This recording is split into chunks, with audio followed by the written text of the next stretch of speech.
All right, today I'm assembling the 30 frames for the sound panels that are gonna be going up in the ceiling. So I've chopped up all the wood back here already, did all the measurements and all that, and started assembling a few frames over there, and let's get to it. All right, so day 2 here, we're gonna be assembling the panels. Finished all the frames yesterday. Just gonna stuff them with the insulation, wrap the fabric around, staple them up, and we're good to go. The insulation I'm using for these is rock wool, safe and sound. Well, it's kind of pretty standard, a lot of people use that. It's super absorbent and lightweight and fireproof, which is all very handy things. And basically we're wrapping it in this black fabric. It's called duck canvas or duck cotton. And it's very breathable, so sound can get in and be absorbed by this insulation. And a lot of other fabrics will just bounce right back off and doesn't really do what you want it to do. We've also been mounting these about 3 to 4 inches from the ceiling. That's kind of the optimal spot you want them, so that sound waves can kind of get trapped behind. General rule of thumb is the same thickness of the panel, you want that distance from the ceiling. So once you put 30 of these up here on the wall and the ceiling, it's gonna be a lot less echoey in here.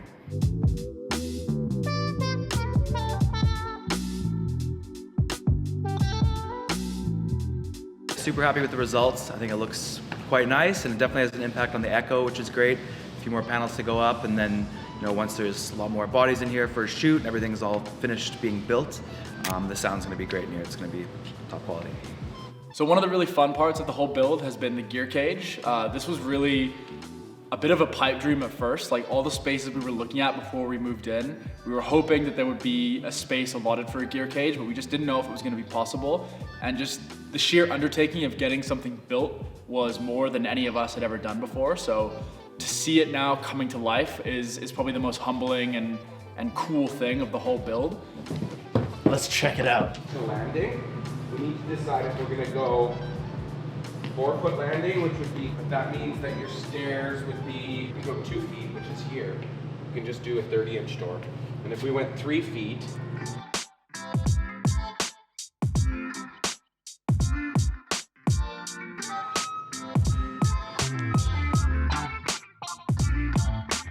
It's almost done at this stage, so we're just gonna be adding some finishing around the sides, but the core structure is essentially done.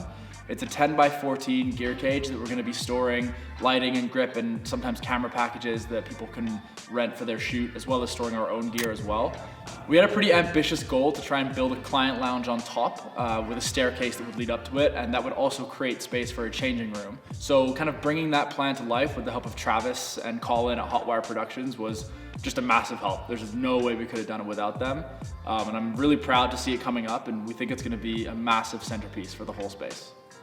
All right, so the inside of our gear cage here is mostly done. Still needs a bit of organization, but this is where we're gonna be housing all the lighting and gear that people can rent when they visit the studio. We've got a workbench here where people can set up their cameras and tinker with any gear. That's pretty much it, but good thing to have.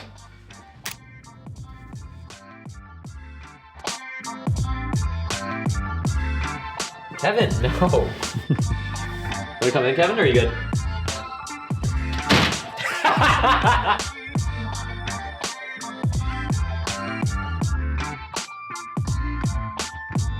The last thing that we're making sure that we keep on top of as well is giving a little bit of time at the end of the day for some fun. We don't want to absolutely work our fingers to the bone. We're making sure that we take care of each other, take care of our bodies, take care of our nutrition, because we don't want to just become absolute work dogs who kind of lose sight that we're actually doing this so that we can enjoy our lifestyle, not just kind of be slaves to the work. We want the work to work for us. The sun is. You did it too soon. It has been a bit of a challenge to, go from budgeting a studio wall 1 minute, and then all of a sudden it's like, okay, now I got to jump into creative mode and draw some storyboards or finish a script or have a client meeting.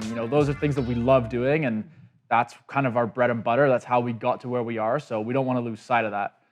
So right now we're prepping on a few exciting projects. We have a music video, we got a couple of commercials that are in the can, so right now it's really about just putting on every single hat and not being afraid to jump into one thing and jump into the next.